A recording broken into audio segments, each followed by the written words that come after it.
우리 이 시간 가슴에 손을 얹고 주님 앞에 고백해 볼까요? 주님과 함께하니 행복합니다. 아멘. 우리 옆에 계신 분과 함께 인사하겠습니다. 함께 예배하니 행복합니다.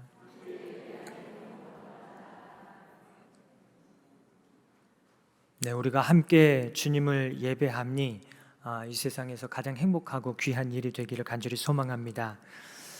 우리가 믿는 하나님, 우리가 예배하는 하나님은 여러 가지로 설명할 수 있겠지만 오늘 함께 나누고 싶은 내용은 생명을 살리고 구원하기를 기뻐하시고 원하시는 하나님이시라는 사실입니다. 생명을 살리고 영혼을 구원하기를 원하셔서 하나님께서는 이 땅 가운데 하나밖에 없는 아들 예수님을 보내주셨습니다. 그리고 나서 예수님께서 승천하신 후에 성령 하나님을 또한 보내주셨죠. 성령 하나님을 보내주신 궁극적인 목적은 우리의 구주 되시는 예수님의 증인이 되라고 성령 하나님을 우리에게 보내주셨습니다. 예수님께서 우리의 생명이 되시고 구원 되심을 땅끝까지 전하도록 도와주시는 분이 바로 성령 하나님이시죠. 오늘 우리가 함께 읽은 이 사도행전 1장 8절의 말씀은 구원의 복음이 어떻게 해서 확장이 되고 되었는지 이 사도행전의 전체 내용을 한 문장으로 요약한 말씀이라고 할 수 있습니다. 오순절 마가의 다락방에 성령 하나님께서 강림하시고 예루살렘을 중심으로 복음이 증거됩니다. 구원받은 사람의 수가 이 예루살렘 성에 날마다 더하여졌습니다. 예루살렘 교회가 부흥하고 성장했습니다. 그런데 이렇게 부흥하고 성장해가는 예루살렘 교회에 찬물을 끼얹는 사건이 하나 발생하게 됩니다. 바로 예루살렘 교회의 일꾼 중 한 사람이었던 스데반이 순교를 당하는 사건이었습니다. 이 스데반의 순교를 계기로 예루살렘 교회에 큰 박해가 시작이 되었습니다. 사도 외의 모든 성도들은 유대와 사마리아로 흩어지게 됩니다. 여러분, 큰 박해가 있습니다. 성도들이 흩어졌습니다. 구원의 사역이 잘 돼가고 있는 것처럼 보입니까? 아니면 망한 것처럼 보입니까? 그때 그 순간에는 구원 사역이 망한 것처럼 보였을 것 같습니다. 그러나 하나님의 구원의 사역은 망한 것이 아니라 이 일을 계기로 예루살렘에만 머물고 있던 복음이 유대와 사마리아 지역으로 전해지는 계기가 되었습니다. 또한 하나님께서 이방인의 사도로 부르신 바울을 통해서 소아시아 지역, 지금의 튀르키예 지역을 넘어 동유럽을 거쳐 로마로까지 복음이 전해졌습니다. 그리고 이 로마에서 결과적으로 오늘 사도행전 1장 8절이 말씀하는 것처럼 땅끝까지 이르러 예수 그리스도의 복음이 증거되는 하나님의 놀라운 구원 사역이 진행되었습니다. 그래서 우리는 사도행전을 성령행전 혹은 선교행전이라고 이야기를 합니다.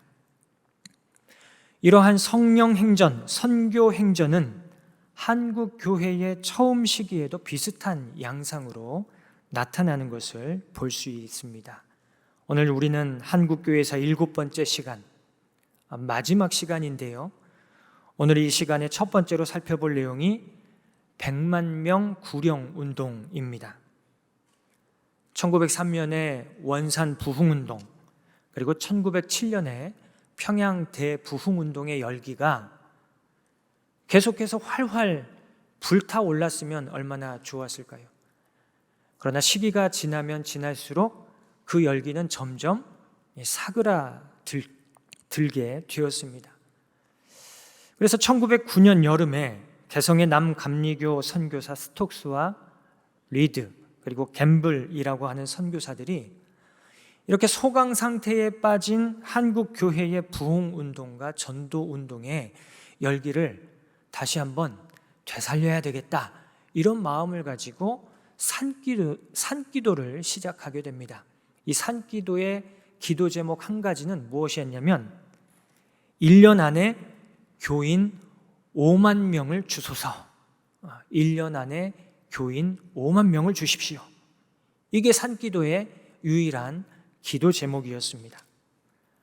당시 개성의 감리회 성도의 숫자는 약 5천여 명 남짓했습니다. 5천 명의 성도가 있는데 몇 명을 달라고요? 5만 명을 달라는 거예요. 몇 배예요? 10배를 달라고 기도한 것이죠. 하나님, 올해 1년 안에 10배의 성도를 주소서. 믿음이 참 대단한 분들이죠. 이런 선교사님들의 기도와 간절한 소망이 그해 9월에 열렸던 남감리회 연회에 전달이 되었습니다. 그래서 이 남감리회 연회에서 결의를 하나 하게 되는데, 어떻게 결의하냐면 올해 1년 안에 교인 20만 명을 구원하기로 결의를 합니다. 당시 한국 남감리회 교인의 총수는 주일학교 학생들까지 다 포함해봐야 겨우 2만 명이었어요. 성도가 2만 명인데 얼마를 구원하기로 결의한 거예요? 20만 명을 구원하기로 결의합니다. 몇 년 동안요? 1년 동안. 그렇게 결의를 하고 기도를 하는 거예요. 그리고 한 달 뒤에 1909년 10월에 서울에서 장로교와 감리교의 선교사들의 연합 공의회가 열리게 되는데, 감리회 연회에서 이런 결의를 했다, 이런 이야기가 전해지면서 이 연합 공의회에서 결의를 하나 하게 되는데, 무슨 결의를 하냐면 100만 명 구령 운동을 결의하게 됩니다. 당시 한국의 전체 개신교인 수가 20만 명 정도였다고 합니다. 20만 명. 그런데 몇만 명을 결의했어요? 100만 명을 결의한 거예요. 감리교회에서 10배의 배가 선교 운동을 이 장로교회에서 받으면서 초교파적으로 5배, 5배가의 전도 운동으로 발전하게 됩니다. 여러분, 20만 명이 1년 동안 100만 명이 되는 거 가능해요? 불가능해요? 다들 별로 믿음이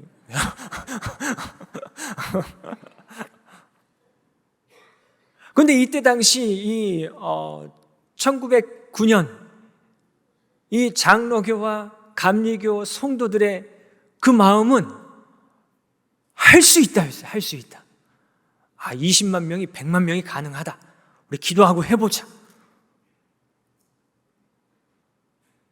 그렇지만 아무리 생각해도 이것은 어때요? 너무 목표가 무리한 목표를 잡은 것이죠. 실제로 결과만 놓고 보면 1년 동안 교인 수가 몇 명이 늘냐면 총 7,004명이 늘었다고 기록이 남겨져 있습니다. 1만 명도 전도를 하지 못한 거예요. 장로교와 감리교가 전체가 다 연합해가지고 전도운동을 펼쳤는데 1만 명을 전도하지 못합니다.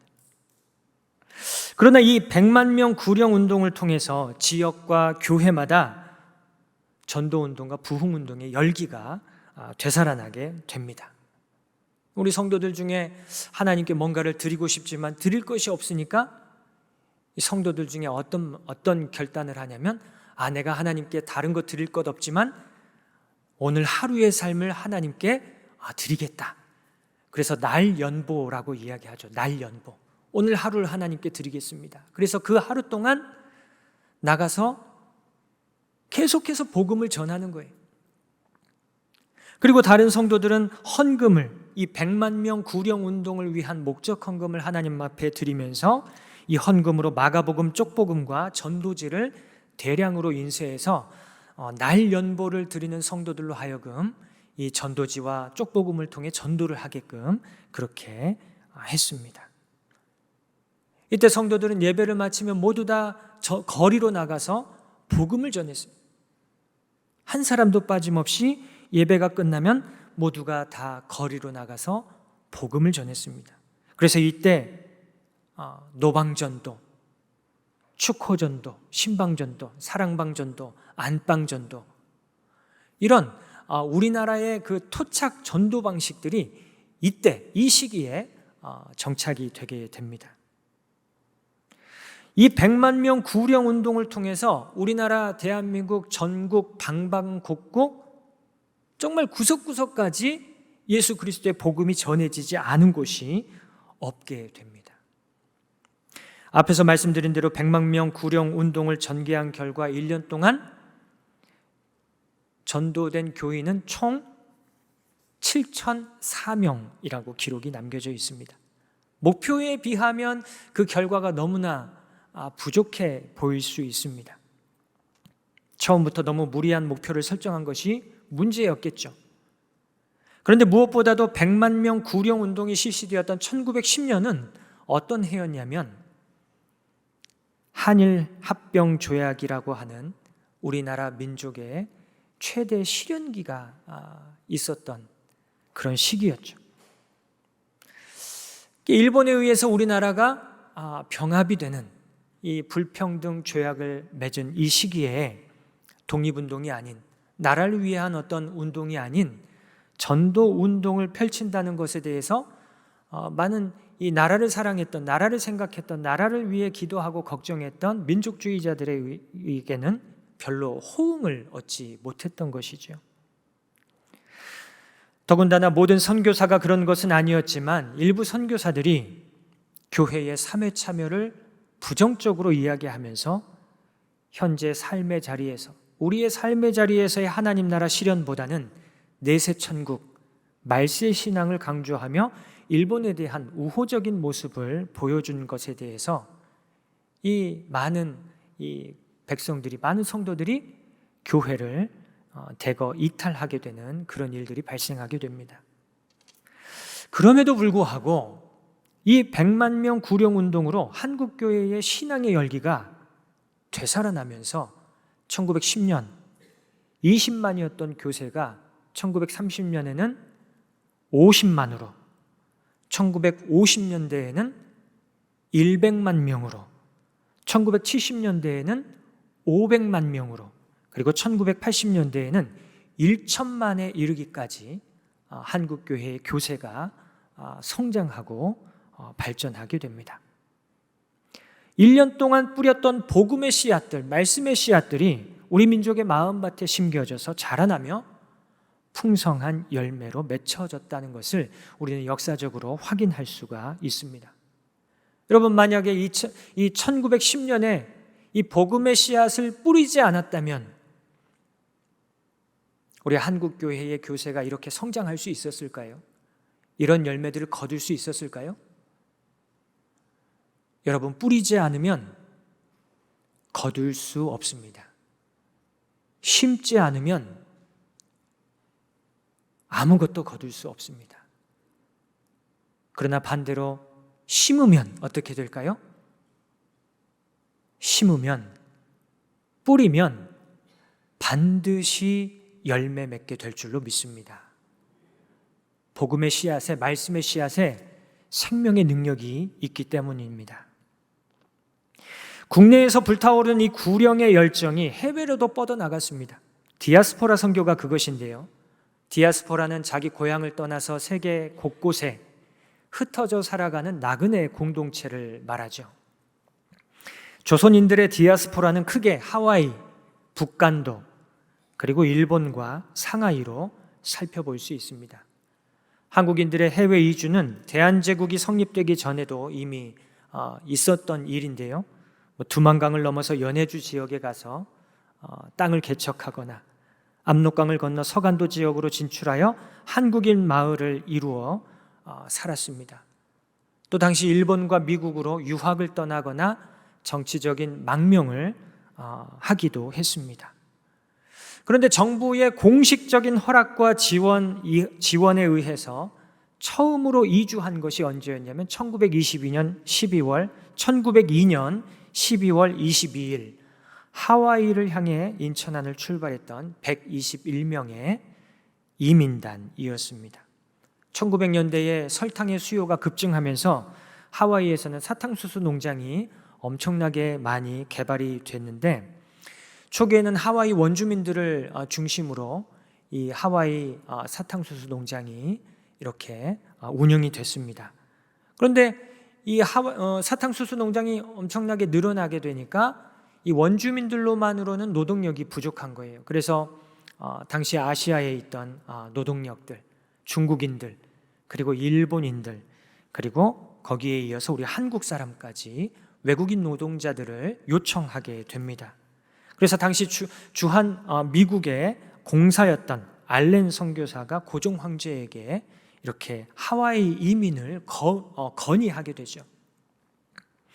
당시 일제의 탄압이 심해지고 극심한 가뭄으로 굶어 죽는 사람들이 속출하는 상황 가운데에서 정부에서는 이민이라도 보내서 우리 국민들을 살려야 되겠다, 이렇게 판단을 하고 해외 이민을 추진하게 됩니다. 그래서 해외 이민을 담당하는 수민원이라고 하는 기관을 설립하게 되고, 당시 미국의 실업자였던 대슐러의 동서개발회사를 통해 하와이 이민을 본격적으로 추진합니다.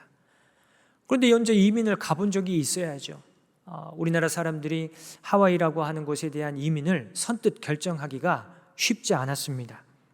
지원자 없이 시간만 흐르고 있는데, 당시 인천의 내리교회를 목회하고 있던 미감류의 선교사였던 존스 선교사가 교인들에게 하와이의 상황을 이야기하고 하와이 이민을 적극적으로 권장하기 시작하죠. 그러면서 반신반의하던 교인들이 이 하와이 이민에 지원하게 되었고, 교인들이 지원하니까 당시 주변의 인천 지역의 주민들도 함께 동참하게 됩니다. 그러면서 첫 하와이 이민단이 구성이 되면서 마침내 1902년 12월 22일 미국의 상선 갤리코를 타고 인천을 출발하게 됩니다. 이때부터 시작해서 1905년 8월까지 총 64회에 걸쳐 7,415명이 하와이 이민을 떠나게 됩니다. 여러분, 하와이 가보신 적 있으셔요? 아직 안 가보셨군요. 하와이 가보고 싶으시지 않으셔요? 얼마나 이 하와이 아름다운 섬입니까? 관광지입니까? 하와이 이민 갔으니까 아주 행복하고 즐거웠을까요? 이때 당시의 하와이는 지금의 하와이하고 너무나 다르죠. 너무나 척박한 땅이었습니다. 통하지 않은 언어, 낯선 외국 문화들, 일도 너무나 고됐다고 합니다. 일요일을 제외하고는 매일 새벽 4시 반에 일어나서 하루 종일 10시간 동안 땡볕 아래에서 이 사탕수수 농장에서 일을 하는데, 이때 당시 이 이민 생활은 노예 생활이나 다름이 없었다고 합니다. 이런 상황에서 이민자들에게 교회는 유일한 피난처요, 안식처였고 마음 놓고 한국말을 할 수 있는 고향 공간이었다고 합니다. 그래서 이민단을 보낸 교회에서도 지속적으로 이 하와이에 선교단을 보내가지고 섬 곳곳에 흩어져 사는 교포들을 신방하며 함께 예배를 드리면서 위로하고 격려했습니다. 그래서 이 하와이 교포들이 간 곳마다, 들어간 곳마다 교회들이 세워졌고, 교회를 중심으로 복음전도의 사역이 펼쳐질 뿐만 아니라 교민사회가 결속되고 민족운동의 구심점이 되었다고 합니다. 그 어려운 상황에서 매달 죽도록 일해서 $15 정도 받으면 여러 가지 필요 경비 제외하고 나면 한 $3 정도 남았다고 하는데, 그 $3 중에 1인당 $1 이상을 독립운동 자금으로 내놓으면서 1920년대까지 모은 독립자금이 이 하와이 교포들이 모은 자금만 해서 $300만 이상 규모가 되었다고 합니다.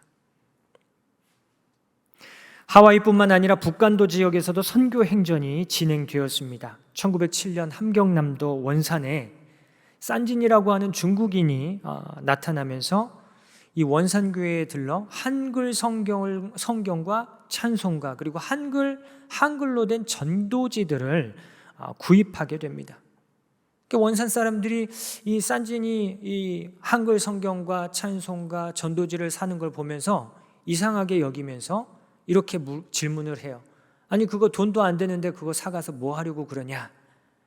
그러니까 이 산진이라고 하는 중국인 사람이 대답하기를 자기가 지금 북간도에 사는데 그 북간도에 조선 사람들이 많이 들어와서 살고 있다라고 하는 거예요. 근데 그 조선 사람들을 전도하기 위해서 이것들을 지금 사가려고 한다. 이렇게 이야기를 하는 거예요. 이 이야기가 전해지면서 원산의 남감리회와 캐나다 장로회 선교부가 부끄러운 마음을 품게 됩니다. 우리가 이래서는 안 되겠다. 우리가 우리의 동포들이 저 북간도에서 이렇게 생활하고 있는데 그들을 선교하는 일에 우리가 동참해야겠다. 이렇게 결의를 하고 1908년 남감리회에서는 이화충과 이응현을, 캐나다 장로회에서는 안순영과 정재면을 이 북간도 지역에 파송하게 되죠.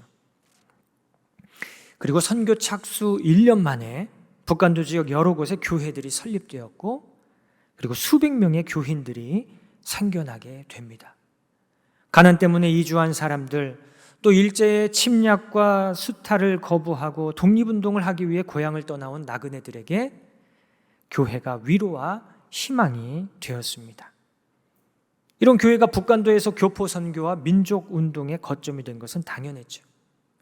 이렇게 하와이 선교와 북간도 선교는 전도와 선교를 목적으로 나라 밖 외국에 처음으로 전도인을 파송하며 가난과 망국의 한을 안고 고향을 떠났던 유랑민들을 위한 디아스포라 선교의 장을 열었다는 점에서 아주 중요한 의미를 갖고 있습니다. 이 디아스포라 선교는 일본과 상하이에서도 진행이 되었는데요. 일본과 상하이에서 진행된 디아스포라 선교가 갖고 있는 특별한 의미는 이 교파를 초월한 하나된 교회를 이룬 선교 사역이었다는 사실입니다. 한국인 최초 연합교회는 일본 도쿄에 설립이 되었는데요. 1890년에서 1900년대 도쿄에 한인 유학생들이 늘어나면서 한인 유학생 선교의 필요성이 대두되었습니다. 이로 인해서 황성 기독교 청년회에서는 김정식이라고 하는 청년을 파견하면서 1906년 8월 도쿄 한인 기독교 청년회를 조직하게 됩니다. 그래서 매 주일 이 일본 기독교 청년회관에서 함께 모여가지고 성경 공부 형태로 집회를 가지기 시작하는데요. 이 모임이 일본 유학생 선교의 구심점이 되면서 백남훈, 최승만, 조만식, 김홍량, 장응진, 오순영, 이광수, 최남선, 송진우, 김성수, 김준현, 전영택, 신익희 등 한국 근현대사를 장식한 걸출한 인물들을 배출하는 모임이 되었습니다. 훗날 이들이 3.1운동의 도화선이 된 도쿄 28 독립선언의 주역들이 되죠. 유학생들이 계속 늘어남에 따라서 정식 교회를 설립해야 되겠다, 이렇게 필요성을 갖고 이렇게 살펴보니까 이 유학생들 중 한 명만 감리회 성도이고 나머지가 다 장로교 성도인 거예요. 그래서 자연스럽게 한국 장로교 노회에 교회 창설 지원을 요청하게 되었고, 그래서 장로교 목사인 한석진 목사님이 이렇게 파송되면서 한인교회를 설립하게 됩니다. 그런데 시간이 흐르면서 이제 감리회 출신 유학생도 숫자가 늘어나게 되면서 이제 감리교 교회도 생겨야 되지 않냐, 이런 의견들이 생겨나는 거예요. 그러자 의식 있는 청년들을 중심으로 같은 민족이 나라 밖에서까지 교파별로 나뉘어 싸우는 모습을 보여줄 수 없다, 이렇게 주장하면서 일본의 한인교회를 초교파 연합교회로 전환하자는 운동을 일으키게 됩니다. 그 결과 1912년에 제1번 동경 조선예수교 연합교회라는 초교파적인 연합교회가 탄생하게 됩니다. 장로교와 감리교에서 2년에서 3년을 주기로 교대로 목사를 파송해서 한인교회를 담임하게 됩니다. 이러한 연합교회 정책이 해방 후에도 이어져서 오늘의 제1 대한기독교회로 연결이 되면서 초교파 연합 운동으로 계속해서 이어지고 있습니다. 중국 상하이에서는 한인 망명객을 중심으로 한인교회가 설립이 되는데요. 1910년 한일 합병 이후에 만국의 한을 품고 많은 한인 망명객들이 중국 상하이에 모여들기 시작합니다. 이렇게 모인 망명객들이 1914년 11월 상하이에 있는 영족의 안에 있는 미 해군 기독교 청년회관을 빌려서 예배를 드리기 시작하죠. 이 상하이로 몰려든 망명객 역시 장로교 출신들이 많았습니다. 그래서 이 상하이 한인교회, 상하이 교인들도 본국의 장로교 노회에 목사 파송을 요청을 합니다. 그러나 상하이 망명객의 특성이 정치적이고 민족주의적이었어요. 그러다 보니 본국 장로교에서 선뜻 목사를 파송하기를 꺼려하는 거예요. 결국 상당 기간 평신도 중심으로 이 상하이 교회는 운영될 수밖에 없었는데, 그런 상황에서도 부속학교인 인성학교를 설립하게 되고 교회 청년의 형태인 신한청년단을 조직하게 됩니다. 이 청년단이 3.1 운동의 기폭제 역할을 하게 됩니다. 이러한 상하이 한인교회의 상황은 3.1 운동을 기점으로 상황이 180도 바뀌게 되는데, 3.1 운동 이후에 목사 출신 망명객들이 상하이로 몰려오게 됩니다. 그렇게 목사를 파송해달라고 요청했을 때는 목사들이 안 왔는데, 이 3.1 운동이 지나고 나면서 이 독립운동에 가담했던 목사들이 대거 이렇게 망명을 하면서 상하이 한인교회로 모여들게 된 것이죠. 목사뿐만 아니라 기라성 같은 기독교인 독립운동가들도 이 상하이로 대거 몰려들면서 이 상하이 한인교회가 활기를 띠게 되죠. 그동안 남의 건물을 빌려서 예배드리다가 1921년 2월에 불조계에 있던 중국인 교회를 인수하면서 3.1당이라고 하는 예배당을 마련하게 됩니다. 이 3.1당, 이 예배당의 이름이 참 의미가 있죠. 3.1당, 이 삼위일체 하나님의 의미가 담겨 있으면서 동시에 이 3.1 운동의 민족운동 정신을 또 함께 담은 그런 이름이었습니다. 상하이 한인교회는 지속적으로 본국 장로교회와 협력관계를 모색했지만, 본국교회는 이 3.1 운동 이후 민족주의적이고 정치적인 성향이 더욱 강화된 상하이 한인교회와 거리를 둘 수밖에 없었습니다. 일본 총독부와의 관계를 고려한 보수적 선교사들이 한국교회로 하여금 이 상하이 한인교회와 거리를 두도록 계속해서 조종한 측면도 있었기 때문입니다. 결국 상하이 한인교회는 망명지 교회로서 독립교회 체제를 구축하기로 결정하고 형성한 것이 상하이 조선인 예수교회였습니다. 그래서 이 상하이 예수교 조선인 교회는, 상하이 조선인 예수교회는 어떤 특정한 교파, 특정 교단에 편향되지 않고 장로교와 감리교의 헌법과 장정을 조화시켜서 독자적인 운영 규칙을 만들게 됩니다. 특별히 상하이 임시정부의 정치 원리인 민주주의 원칙에 입각해서 교회를 조직하고 운영하게 됩니다. 도쿄의 한인연합교회와 상하이 조선인 예수교회는 이렇게 교파를 초월하여서 이 연합하는, 하나 되는, 일치를 이루는 아름다운 모습을 보여주면서 하나님의 선교에 동참하게 됩니다. 우리가 참 본받아야 할 그런 귀한 선조들의 모범입니다. 이 사도행전에 나온 성령행전, 또 선교행전의 모습이 우리 한국교회의 초기 역사에서도 비슷하게 나타나고 있음을 보게 됩니다. 중요한 사실은 여러분이 성령행전, 선교행전의 역사가 끝났을까요? 끝나지 않았을까요?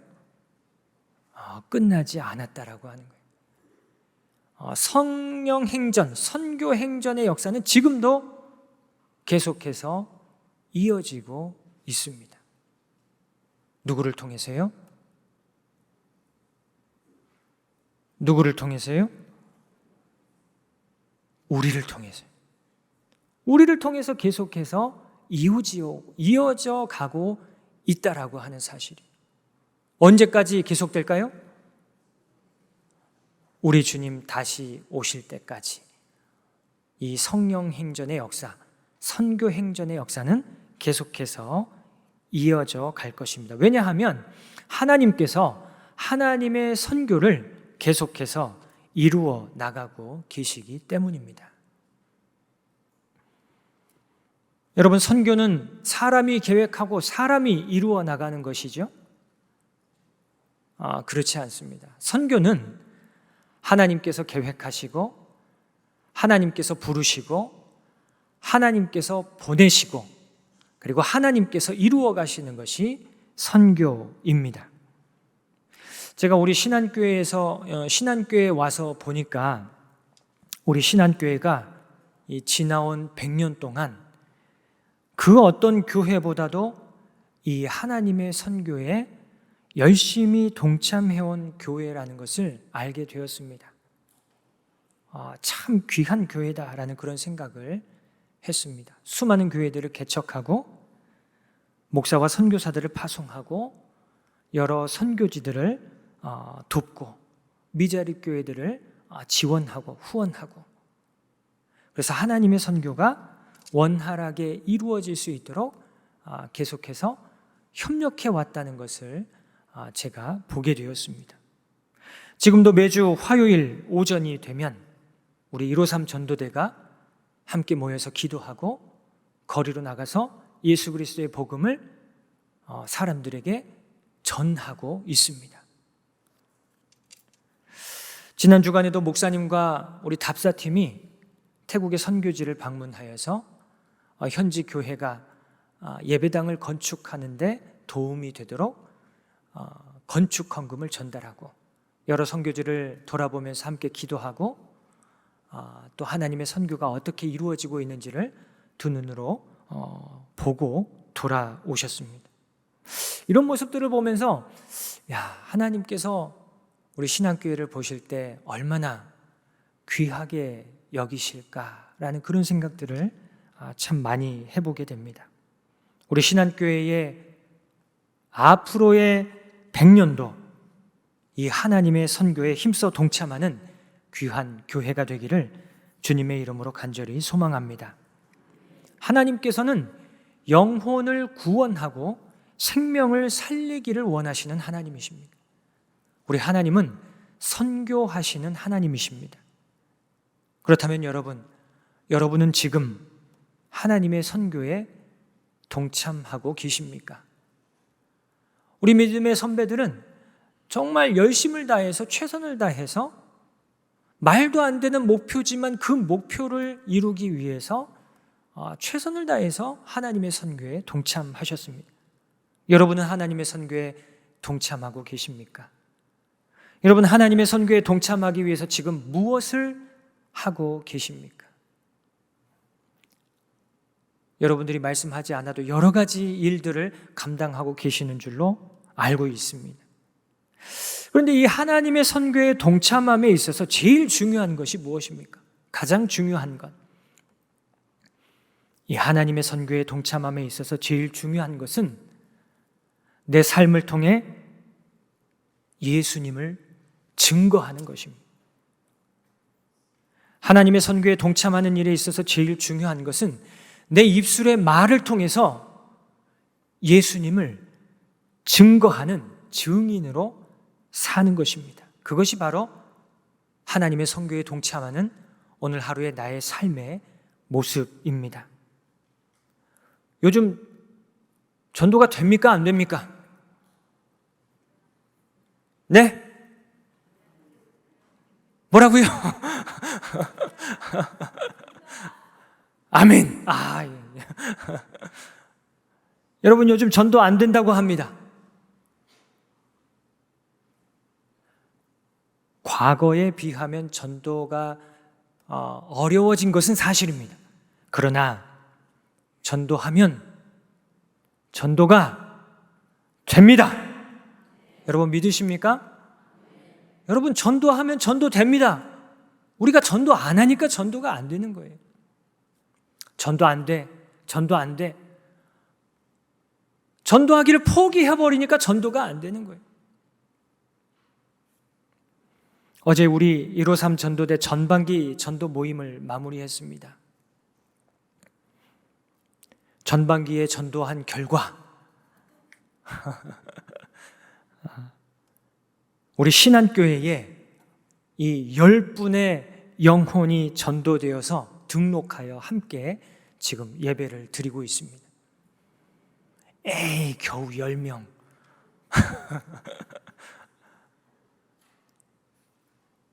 그러나 여러분, 우리가 전반기 수개월 동안 말씀의 씨앗을 뿌리고 전도의 씨앗을 계속해서 뿌렸기 때문에 여러분, 지금 오늘까지, 어제까지 해서 10분이지 앞으로 하나님의 때에 더 많은 영혼들이 구원될까요? 안 될까요?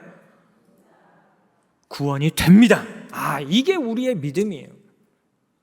여러분, 왜 구원이 됩니까? 우리가 능력이 있어서 구원이 되는 것이 아니에요. 우리가 힘 있고 권능이 있어서 전도의 열매가 맺혀지는 것이 아닙니다. 누구에게 권능이 있어요? 오늘 성경이 말씀하잖아요. 성령께서 권능을 주셔서 그 성령의 권능으로, 그 성령의 권능에 사로잡히면 아무리 거부하고 거절하고 아무리 도망치려고 몸부림쳐도 주님 앞에 끌려와서 하나님을 예배할 수밖에 없게 될 줄로 믿습니다. 그것이 하나님의 역사이고 그것이 지금 이 시간에도 계속해서 진행되는 하나님의 선교의 놀라운 역사인 줄로 믿습니다. 우리는 계속해서 말씀의 씨앗을 뿌려야 합니다. 여러분, 우리는 계속해서 선교에 동참해야 합니다. 복음의 씨앗을 우리는 때를 얻든지 못 얻든지 계속해서 전해야 합니다. 듣든지 아니 듣든지 우리는 계속해서 전해야 합니다. 그것이 바로 하나님께서 우리에게 맡겨주신 선교의 사명입니다. 전도대와 함께 전도하러 나가보면 코로나 이후에 신앙생활을 쉬고 있는 분들 참 많이 만나게 됩니다. 그분들이 그렇게 이야기해요. 코로나 전에 열심히 다녔는데 코로나 이후로 지금 못 나가고 있어요. 다시 나가야 하는데. 여러분, 그분들에게 예수님의 이름 한번 전하면 그분들이 주님께로 돌아올까요? 안 돌아올까요? 여러분, 그분들만 다시 주님께로 돌아와도 한국 교회에 놀라운 부흥의 역사가 일어나게 될 줄로 믿습니다. 이 나라 대한민국이 하나님의 나라로 변화되게 되는 놀라운 역사가 일어나게 될 줄로 믿습니다. 여러분, 9월부터 153 전도대 하반기 전도사역 다시 시작합니다. 건강과 시간이 허락되는 분들 함께 동참하시면 참 좋겠습니다. 그런데 여러분, 이 153 전도사역 꼭 동참하지 못해도 하나님의 선교에 동참하실 수 있습니다. 어떻게 해요? 여러분, 말씀과 기도로 성령의 충만함을 받아서 여러분 각자의 삶의 자리에서, 여러분의 가정에서, 여러분의 직장에서, 여러분들이 만나는 사람들에게 여러분의 입술을 열어서 여러분의 삶의 모습을 통해서 예수 그리스도를 증거하면 그것이 바로 하나님의 선교에 동참하는 귀하고 놀라운 일인 줄로 믿습니다. 그것이 바로 하나님의 선교에 동참하는 일이에요. 어디에서 무엇을 하든지 예수님의 증인되어서 생명을 살리고 영혼을 구하는 하나님의 선교에 동참하는 저와 여러분, 우리 신안교회가 되기를 주님의 이름으로 간절히 축원합니다. 우리 함께 기도드리겠습니다.